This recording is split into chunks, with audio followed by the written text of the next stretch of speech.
मैं सुरेंद्र कुमार आप सभी प्यारे छात्रों को प्रेम सर अलोली यूट्यूब चैनल पर हार्दिक स्वागत करता हूं। पिछली वीडियो में आप लोग व्यंजन संधि के सभी नियमों को पढ़ चुके हैं। व्यंजन संधि के बाद विसर्ग संधि होती है, जिसकी चर्चा मैं करने जा रहा हूं। जैसा कि आप लोग जानते हैं, तीसरी संधि यानी तीसरा जो भेद था वह विसर्ग संधि था।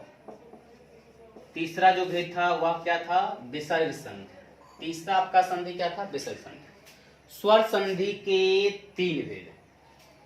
संधि में जान लीजिए, थोड़ा सा संक्षेपकरण कर देते हैं पहले आपको। संधि में हम लोग क्या जानते थे? दो वर्णों के मेल से जो विकार उत्पन्न होता है उसे संधि कहते हैं। हम लोग ऐसे पढ़े थे, दो वर्णों के मेल से जो विकार उत्पन्न होता है उसे संधि। संधि के प्रकार के बारे में जाने थे। संधि कितने प्रकार के हैं? तो हम लोग जाने थे संधि जो होता है तीन प्रकार के। कितने प्रकार के हैं? तीन प्रकार के। पहला संधि हो जाएगा आपका स्वर संधि हो गया। स्वर संधि हो गया पहला। इसमें क्या बोलते थे? लैंग्वेज में क्या बोले थे हम लोग? दो स्वर वर्णों के मेल से जो विकार उत्पन्न हो उसे स्वर संधि कहते हैं। दो स्वर वर्णों के मेल से, दो स्वर वर्णों के मेल से जो विकार उत्पन्न हो उसे स्वर संधि कहते हैं। दूसरी संधि हम लोग क्या पढ़े थे? दूसरी संधि जो पढ़े थे व्यंजन संधि पढ़े थे। क्या पढ़े थे? व्यंजन संधि पढ़े थे। व्यंजन संधि, इसमें हम लोग पढ़े थे कि व्यंजन के साथ स्वर या व्यंजन के मेल से, व्यंजन के साथ स्वर या व्यंजन के मेल से जो विकार उत्पन्न होता है, व्यंजन के साथ स्वर या व्यंजन के मेल से जो विकार उत्पन्न होता है उसे व्यंजन संधि कहते हैं। और तीसरी बात जो हम लोग पढ़ रहे हैं अभी, विसर्ग संधि। विसर्ग संधि, तो विसर्ग संधि जो होता है अभी जो पढ़ रहे हैं, विसर्ग संधि पढ़ेंगे तीसरी, इसी विसर्ग संधि की बात कर रहे थे। हाँ, स्वर संधि के भेद के बारे में भी आप लोग पढ़े होंगे। स्वर संधि कितने प्रकार के हैं या कितने भेद हैं? तो 5 हैं। और इसमें क्या चलता था? वर्ण सूत्र, और वर्ण सूत्र से ही नियम चलता था। अब आज पढ़ेंगे हम लोग विसर्ग संधि। तो विसर्ग संधि की परिभाषा पहले हम लोग जान लेते हैं। परिभाषा क्या होगी विसर्ग संधि की परिभाषा? इसके बारे में जानिए। विसर्ग संधि, विसर्ग के साथ, विसर्ग के साथ, आप लोग कहेंगे सर व्यंजन संधि में व्यंजन के साथ और विसर्ग संधि में विसर्ग के साथ। बिल्कुल सही कॉन्सेप्ट है। विसर्ग के साथ स्वर या व्यंजन के मेल से, स्वर या व्यंजन के मेल से, स्वर या व्यंजन के मेल से, स्वर या व्यंजन के मेल से, स्वर या व्यंजन के मेल से जो विकार, विकार का अर्थ होता है परिवर्तन, जो विकार होता है, जो विकार होता है, जो परिवर्तन होता है, आप ऐसे भी बोल सकते हैं, उसे विसर्ग संधि कहते हैं। उसे विसर्ग संधि कहते हैं। उसे विसर्ग संधि कहते हैं। आप लोग लैंग्वेज समझिए। मैंने लिखा क्या? विसर्ग के साथ, ठीक है। इसको बोलते हैं विसर्ग, याद रखिएगा। ये बोलते हैं विसर्ग, इसको बोलते हैं विसर्ग। मैं थोड़ा बढ़ा दे रहा हूं, ठीक है ना? मैं थोड़ा बढ़ा दे रहा हूं, इसको याद रखिएगा। इसको बोलते हैं विसर्ग। कहता है विसर्ग के साथ, तो विसर्ग के साथ यानी विसर्ग के बाद। विसर्ग के साथ कहने का मतलब क्या? विसर्ग के बाद। विसर्ग के बाद, विसर्ग के साथ स्वर या व्यंजन के मेल से, स्वर या व्यंजन के मेल से, ठीक है ना? स्वर या व्यंजन के मेल से। जैसे स्वर के बारे में बात कर लेते हैं तो आत्मा, आकार। तो आप देख लीजिए जो होता है विसर्ग के बाद क्या आ गया? स्वर आ गया। विसर्ग के बाद क्या आ गया? स्वर आ गया। तो विसर्ग के साथ यानी विसर्ग के साथ स्वर, विसर्ग के साथ स्वर या व्यंजन। तो व्यंजन में जो होता है याद रखिएगा, जो होता है धन, ठीक है ना, जन, रब, ये लिख लीजिए। इसमें देख लीजिए विसर्ग के बाद आपका क्या है? व्यंजन है। विसर्ग के बाद क्या है? व्यंजन है। विसर्ग के साथ क्या है? व्यंजन है। मैंने बोला विसर्ग के साथ स्वर या व्यंजन के मेल से, विसर्ग के साथ स्वर या व्यंजन के मेल से जो विकार, यानी विकार मतलब परिवर्तन, तो ये दोनों जब मिलेगा ना तो परिवर्तन हो जाएगा, ठीक है ना? ये दोनों मिलेगा क्या हो जाएगा? परिवर्तन हो जाएगा, ठीक है ना? अब मैं उससे क्या कहते हैं, विसर्ग संधि। अब यहाँ पर लिख देते हैं नी, अब नी इसको पढ़ेंगे, इसको लिख देते हैं नी, इसको नी पढ़ेंगे, इसको लिख देते हैं नी, ठीक है, इसको लिख देते हैं नी, इसको नी, यानी सबको मैंने नी कर दिया। ऐसे भी आप विसर्ग संधि में एक चीज देखेंगे आप लोग कि ज्यादा से ज्यादा नी ही मिलेगा, अधिकांश नहीं मिलेगा। मैं नहीं कहता दूसरा कुछ नहीं मिलेगा, दूसरा हो तो बहुत कुछ मिलेगा, लेकिन ये भी बहुत ज्यादा मिलता है, नी वाला वर्ड। एग्जाम में पूछा भी गया है कई बार, जो होता है एग्जाम में ये सब। तो उदाहरण एक, पहला, दूसरा, तीसरा, चौथा और पांचवा को देख लीजिए। तो निज और आत्मा बराबर यहां विसर्ग और आ के मेल से बन गया रा, तो क्या हो गया, नीरात्मा हो गया। क्या हो गया, नीरात्मा, ठीक है। और निज और आकार, विसर्ग और आ मिल बना रा, यहां भी रा ही बना था, तो यहां हो गया निराकार। क्या हो गया, निराकार हो गया, निराकार हो गया। यहाँ विसर्ग हो गया और आगे व्यंजन हो गया, तो जान भी करते हैं यहाँ र हो गया। क्यों, क्योंकि स्वर जब भी आता है, इसमें भी आप पढ़े थे व्यंजन संधि नियम पढ़े थे कि जब व्यंजन के बाद व्यंजन ही आए तो जो नया व्यंजन बनता है वह आधा बनता है।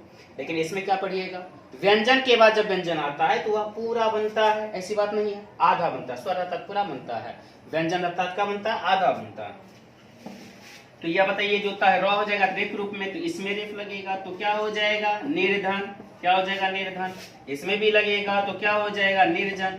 कहिएगा सर इसी प्रकार इसमें होगा, नहीं, ये सब नियम है, नियम के अनुसार चलता है। तो फिलहाल नियम को देखते रहिए कि विसर्ग के बाद यदि र ही आ जाता है, विसर्ग के बाद यदि र ही आ जाता है तो याद रखिएगा यहाँ केवल जो होता है विसर्ग लोप हो जाता है। विसर्ग क्या हो जाता है, लोप हो जाता है।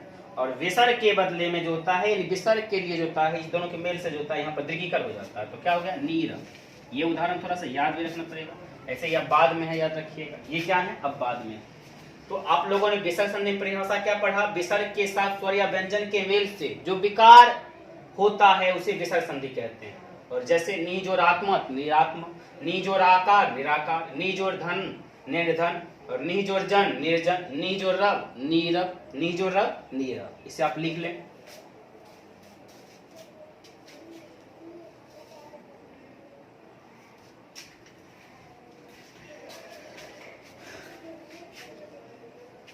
अब एक चीज ध्यान दीजिएगा, विसर्ग संधि के बारे में हम लोग जो होता है नियम को लिख चल रहे थे, थोड़ा सा ध्यान दीजिएगा।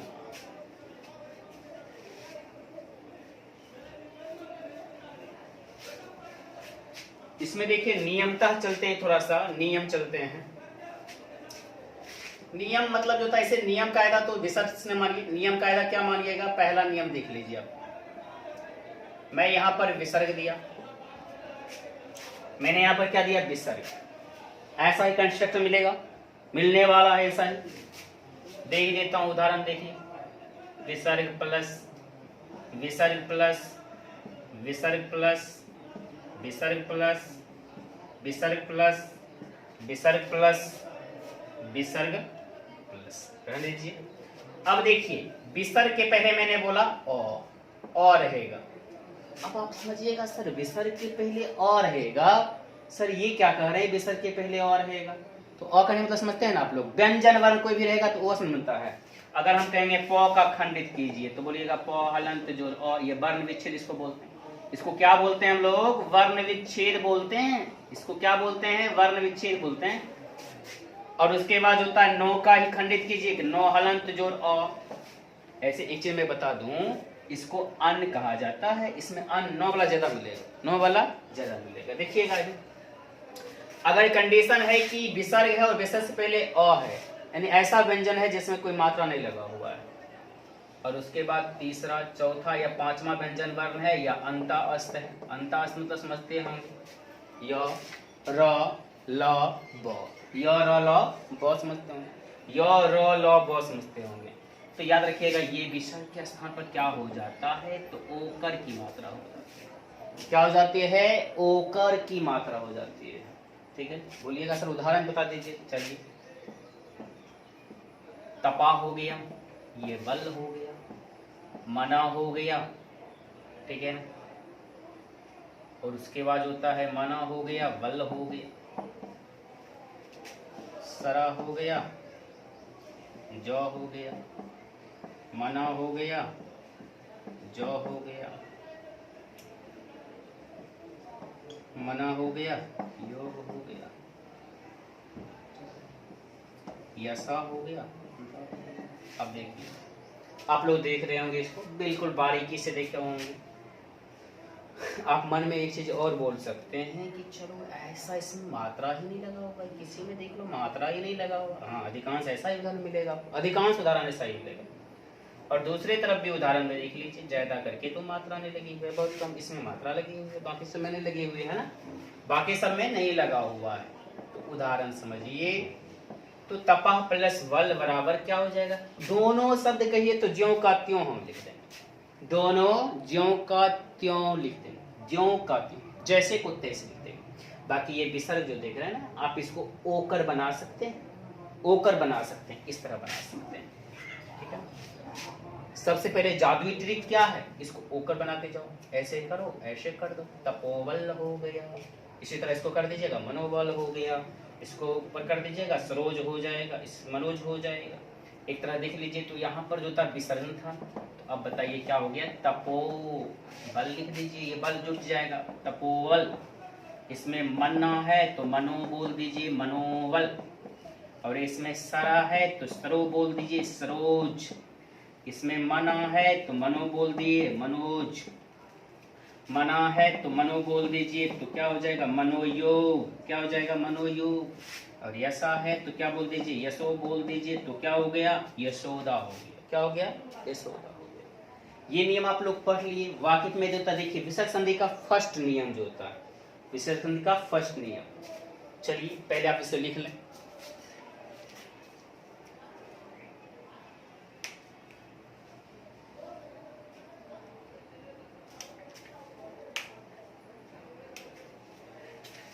लिख लिए होंगे इसे आप लोग। अब ध्यान दीजिएगा,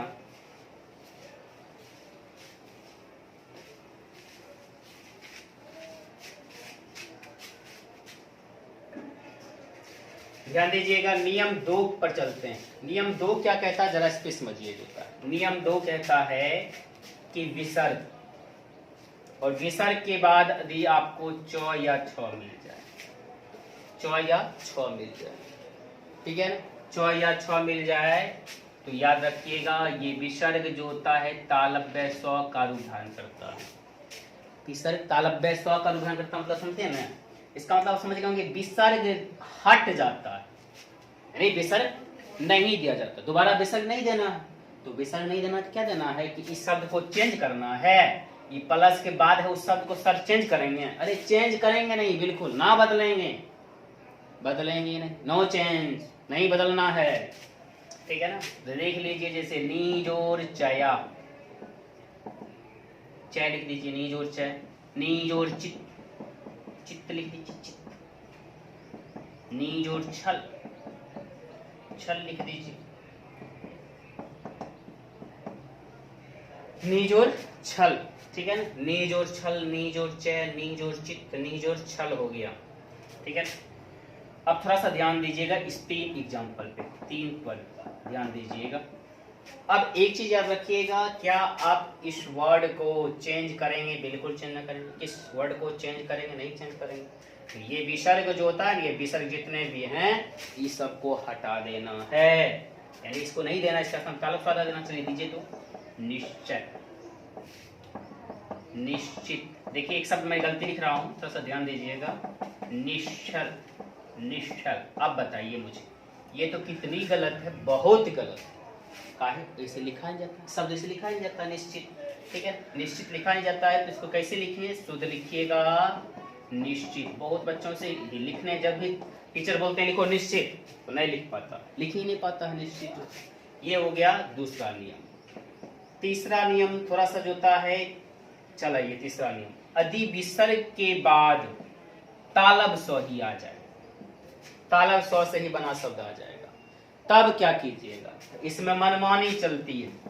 आप चाहें तो नियम, वही कायदा नियम जो ऊपर वाला नियम बनाए हैं, उसी तरह बना सकते हैं। नियम कायदा वही हो सकता, नियम कायदा वही मतलब क्या, यानी विसर्ग के बाद जैसे ही तालब स्व आएगा, तलब स्व आएगा, आप चाहिए तो बिल्कुल सेम लिख दीजिए इसको, खाली प्लस को हटा दीजिए, दोनों शब्द को लिख दीजिए, प्लस को हटा दीजिए, प्लस को नहीं लिखिए, प्लस को नहीं दीजिए, ज्यों का त्यों लिख दीजिए, जैसे दूज और शासन ऐसा कर देगा तो क्या कीजिएगा बताइए? तो दुशासन ऐसा कीजिएगा, अन्यथा जो आप क्या कीजिएगा? दुशासन लिख दीजिए, कोई दिक्कत नहीं, दुशासन लिख दीजिए।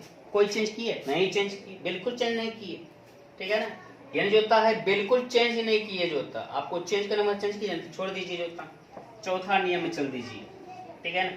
अब कहिएगा सर विसर्ग के बाद अधि क ख ट, ठीक है ना, थ या प फ मिल जाएगा, तब क्या करेंगे? हाँ, तब क्या करेंगे? तब इसको याद रखिएगा, विसर्ग को हटाकर उसके स्थान पर क्या देंगे? मूर्धन्य स्व। स्व तीन को तन, तालव्य स्व, मूर्धन्य स्व, दंत स्व। तो याद रखिएगा, जैसे नी जोर कम, नी जोर कम, उदाहरण लिख लीजिए, नी जोर कम, तो बताइए क्या हो जाएगा जी? निष्काम हो जाएगा। नी जोर कम बराबर क्या हो जाएगा? निष्काम, ठीक है ना। नी जोर काम निष्काम, कभी कभी ये नियम इस पर लागू नियम लागू नहीं होता है, रखिएगा, ठीक है ना। दू जोर तो क्या हो गया जी? दुष्ट, इस पे नियम लागू नहीं होता है, ठीक है ना, इसी पे रखिएगा। उसके बाद जो था तीसरा, यानी जो होता है प वाला, देखिए दू जोर पाप, तो क्या हो जाएगा जी? दुष्पाप हो जाएगा। क्या हो जाएगा? दुष्पाप, ठीक है ना। नी जोर फल, तो बराबर क्या हो जाएगा जी? निष्फल। क्या हो जाएगा? निष्फल। इसे आप लिख लें।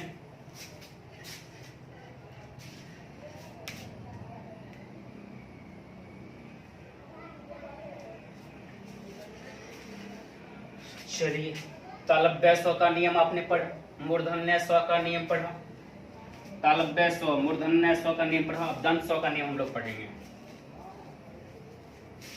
ऐसे विसर्ग संधि ज्यादा हल हो जाता है तुरंत ही बच्चों से। अब बजाना जब भी दीजिएगा तो कोई दिक्कत नहीं, तुरंत से हल हो जाएगा जो होता है इसमें।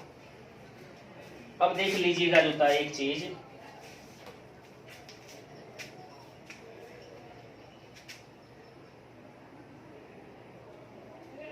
अगला नियम क्या कहता है, जरा इसमें समझ लेते हैं। अगला नियम को बारीकी से समझ लीजिए। यदि विसर्ग के बाद तो या थ या दंत स्व आ जाए, ठीक है। हम बोल भी रहे थे किसके नियम चालू होने वाला है? दंत स्व के नियम। तो ये विसर्ग, ये जो था विसर्ग के स्थान पर क्या करेंगे? दंत स्व दे देंगे, ठीक है ना। किसमें? सिचुएशन जब तो थ हो तब, स्व हो तो दे भी सकते हैं, नहीं भी दे सकते हैं। तो जैसे देख लीजिए, उदाहरण देख लीजिए। उदाहरण पहला देखते हैं। उदाहरण एक में देखिए, नी जोड़ तेज। अब नी जोड़ तेज देख लीजिए, क्या कीजिएगा? इसको चेंज कीजिएगा जी, इसको चेंज कीजिएगा, बिल्कुल चेंज नहीं कीजिएगा। सिर्फ जो होता है ये विसर्ग जो देख रहे हैं ना, उसको खाली आधा आधा दंश दे दीजिए, बच्चों समझ जाता है। वो सर यहाँ पर जो तारा दंश देते हैं, निस्तेज हो गया, ठीक है, निस्तेज हो गया। दूसरा उदाहरण देख लीजिए, जैसे लिखा रहेगा मन जोड़ थल, ठीक है। ऐसे मरु जोड़ थल, मरुस्थल हो जाता है, लेकिन मना जोड़ थल लिखते हैं। तो बताइए इसमें क्या करेंगे? कुछ चेंज करेंगे, बस मनस्थल दे देंगे। क्या लिख देंगे? मनस्थल दे देंगे। क्या देंगे? मनस्थल दे देंगे। जैसे यहाँ पर रहेगा बी जोड़ तार, तार। अब बताइए इस वर्ड को थोड़ा भी चेंज करेंगे? बिल्कुल चेंज नहीं करेंगे, बल्कि इसके विसर्ग के बदले में क्या करेंगे? अर्धदंश का प्रयोग कर देंगे। तो क्या हो जाएगा? विस्तार हो जाएगा। क्या हो जाएगा? विस्तार। अब इसका एक उदाहरण ले लेते हैं, दंत स्व का एक उदाहरण ले लेते हैं। जैसे दू जोड़ साहस। अब यहाँ पर देखिए दंत स्व पहले आ गया, तो देने का मन है दीजिए, नहीं देने का मन है दोनों को जो कतवे, दोनों को जो कतवे लिखते हैं। देखिए दू साहस हो गया, ठीक है ना। यदि आपको देने का मन है तो दे दीजिए दंत स्व जो सा, तो यहाँ पर दे देते हैं दुस्साहस, दुस्साहस, दुस्साहस। अगला नियम देख लीजिए, यदि विसर्ग के बाद ही र आ जाए तब क्या करें? विसर्ग के बाद ही र आ जाए, ये विसर्ग हो गया ना, विसर्ग के बाद ही र आ जाए तब क्या करेंगे? यदि विसर्ग के बाद ही र आता है तो याद रखिएगा, नौ विसर्ग को क्या क्या करना? हटाना ही है, क्योंकि विसर्ग संधि पढ़ रहे हैं। तो विसर्ग साथ जैसे कुछ आ रहा है, इसमें विसर्ग हटाना है, तो विसर्ग हटाना है, तो विसर्ग को हटा के इधर जो मात्रा लिखा रहेगा उसको जो ह्रस्व रहेगा उसको दिखा करेंगे, दीर्घ की मात्रा कर देंगे। यहाँ पर ह्रस्व की मात्रा परिस्थ रहेगा, उसको क्या कर देंगे, दीर्घी की मात्रा। इसका 4 उदाहरण देख लीजिए। तो यहाँ पर दीर्घी की मात्रा कर देंगे, जो था ह्रस्व रहेगा तो दीर्घोकर की मात्रा कर देंगे। उदाहरण से समझिए, इसके 4 उदाहरण पक्के उदाहरण है। जैसे नी जोर रब, तो क्या हो गया, नीरब हो गया। और दूसरा नी जोर रज, नी जोर रज, कुछ नहीं कर रहे हैं, दीर्घीकर कर रहे हैं, केवल नीरज हो गया। यहाँ पे सर हटा देते हैं, यहाँ रस भी है तो यहाँ दीर्घीकर कर देते हैं। नी जोर रस, नी जोर रस, तो क्या हो गया जी, नीरस हो गया। क्या हो गया, नीरस हो गया। और चौथा नी जोर रोग, नी जोर रोग, तो क्या हो गया जी, निरोग हो गया। क्या हो गया, निरोग हो गया। क्या हो गया, निरोग हो गया। इसे आप लिख लें।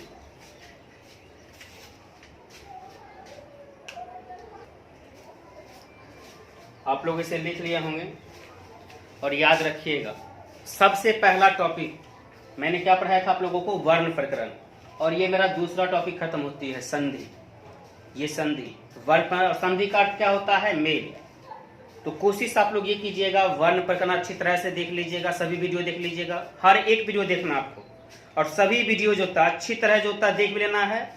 जहां कहीं अगर आपको लगता है थोड़ी भी समस्या हो तो फिर पीछे करके वीडियो देखिए, अपने आप समझ में आ जाएगा। और यहाँ पर देख लीजिए, संधि जो पढ़ाया गया, संधि का अर्थ क्या होता है, मेल होता है। तो हम आपसे कहना चाहेंगे, ठीक है ना, अंगूठे का मेल घंटी पर अच्छा लगता है। अंगूठे का मेल घंटी पर अच्छा लगता है। दब जाए तो अपनी इच्छा जो होता है दूसरों में व्यक्त होता है। दब जाए तो अपनी इच्छा दूसरों में व्यक्त होता है।